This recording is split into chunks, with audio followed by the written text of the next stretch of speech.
Of lately, I've been observing smartphones from the past few years have started to have good displays because that is what people are wanting to have. And because of that, there are a lot of terminologies that these brands started to use in order to gain the attraction from the people to buy their phone just for the display. So this video is going to be like a guide to buy a phone just in terms of its display, because display these days have started becoming very important and a vital thing on a smartphone. So watch this video till the end. It's going to be really interesting and different from all the others. And if you don't know me yet, well, I'm the host Arnav and you are watching Tech Arena. So let's get started. Now I don't do drugs, chronic ain't a cure. So the first and foremost thing that we're going to start with is resolution. So resolution is basically a metric with which you measure the detail that's there in an image or a video. So for instance, 640 by 480 is what you call as standard definition, and 1280 by 720 is HD, 1920 by 1080 is full HD, and 2560 into 1440p is 2K, and the list goes on up till 8K right now. Yes, it is true, the higher the resolution, the better the image quality will be, but it is not true that if you have the highest resolution display, it is going to look great. It is the only metric that you need to consider, because I've been seeing off lately when we go to smartphone stores or TV stores, these sales executives say that your phone display supports 2K, your TV's display supports 4K, 8K. It may display that picture in the resolution which they say, but it is not true that it will look good or the colors will look good, or there are a lot of other factors which also determine a good display. There can be 1080p displays that is way better than a 4K display in terms of the color reproduction, in terms of the way the display is being made. There are other factors, but the first and foremost thing that you need to know about smartphones is the resolution of the phone which you have. And the reason why it is very important is because I've been seeing a lot of smartphones under 15,000 or under 20,000 which has just HD plus displays, and it is not correct. So make sure to choose a smartphone which has correct resolution according to the price which is being sold at.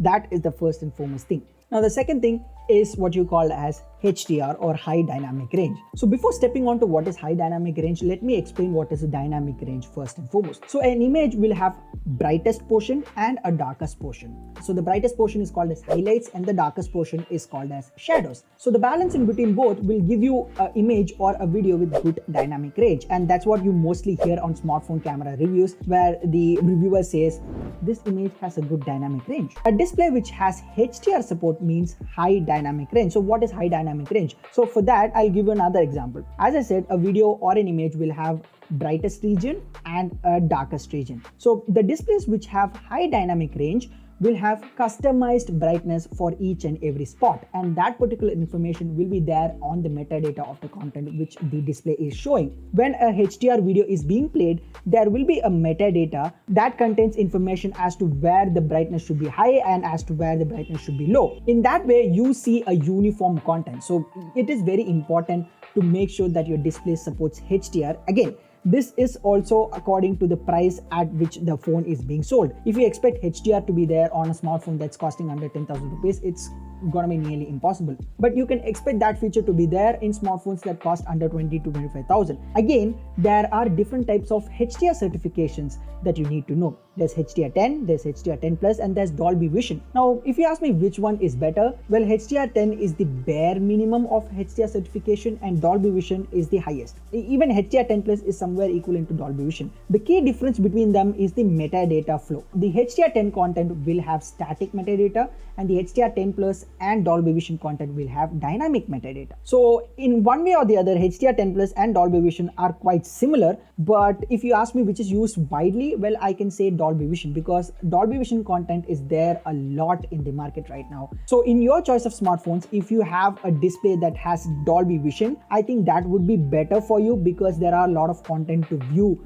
with that particular feature rather than choosing an HDR10 Plus display. Of course, there are HDR10 Plus content over there, but Dolby Vision would be much more wider available in different streaming platforms and also on YouTube. So that is what you need to remember. Now the third one is the panel type. There's a lot of different panels out there like LCD, LED, OLED, AMOLED, POLED, etc. Which panel should I choose for my smartphone? Now even that also depends on the price category of smartphones that you're trying to buy. There are smartphones under 10,000 rupees that have AMOLED displays, But if you ask me whether it is better than the IPS LCD display that's under the same price category, I would rather pick IPS LCD because the AMOLED pattern that they might have been using will be of a lower grade. If you compare a 10,000 rupee smartphone with a 60,000 rupee smartphone, obviously the 60,000 rupee smartphone will be better in most cases, and that is what I'm trying to explain when it comes to AMOLED and IPS LCD displays. There are smartphones which use lower grade AMOLED panels which will not be better than a high grade IPS LCD panel. So you have to make sure that an AMOLED panel or an OLED panel that's being used on a smartphone is of high grade. How will you ensure that? Well, the certification that particular panel has. If a panel has HDR10 certification or a HDR10 plus certification, then it means that it is a good quality AMOLED panel.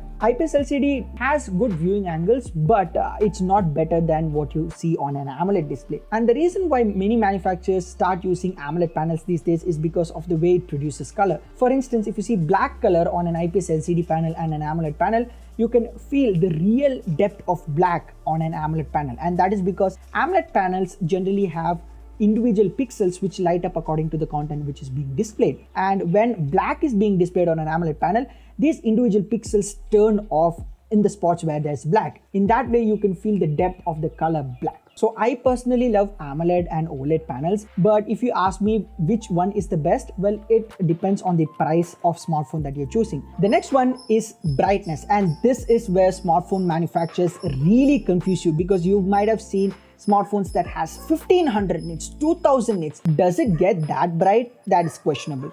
Now, there are different types of brightness levels that these manufacturers refer to: peak brightness, max brightness, etc. and etc.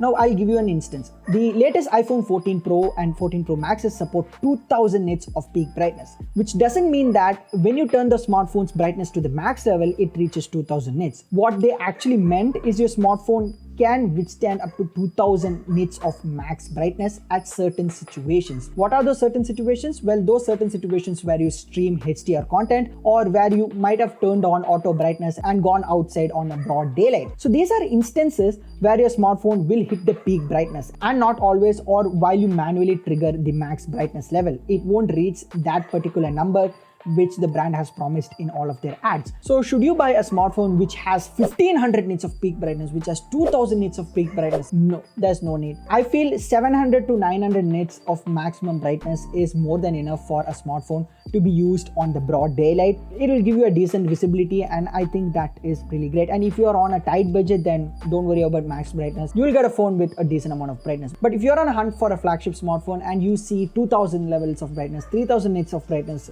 1500 nits of brightness, just stay put. Don't fall onto that marketing traps that this brand try to make you fall. Max brightness or peak brightness will only be reached by a smartphone at certain scenarios and not always. Keep that in mind. The last and final thing that you need to worry about on a smartphone display is the refresh rate. Now, this has been a recent trend where a lot of smartphones come with high refresh rate displays. And if you guys don't know what is a refresh rate, well, it is basically the rate at which your screen refreshes each second. So the higher the refresh rate, the smoother your experience will be while using a smartphone. Is that very important? Well, it is, but you can only experience that difference only when your jump is higher. Like, for example, if you jump from 60 Hz to a 75 Hz panel, you won't feel any difference. But if you jump from 60 Hz panel to a 120 Hz panel, you will definitely feel the smoothness of it.